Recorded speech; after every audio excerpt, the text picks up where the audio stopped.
In this video, I'm going to show you how to change the preview thumbnail for your YouTube Shorts even after you have uploaded them. So let's get started. First, open the YouTube app on your mobile phone, then go to the profile section at the bottom right corner.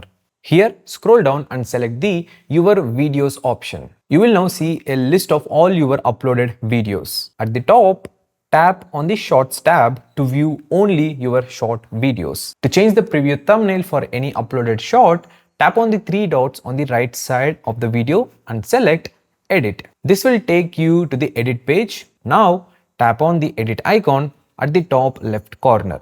You will see a timeline of your short. Scrub through it to pick the perfect frame you want as your thumbnail. Once you are happy with your selection, tap on the tick mark at the top right corner and then hit save. That's it.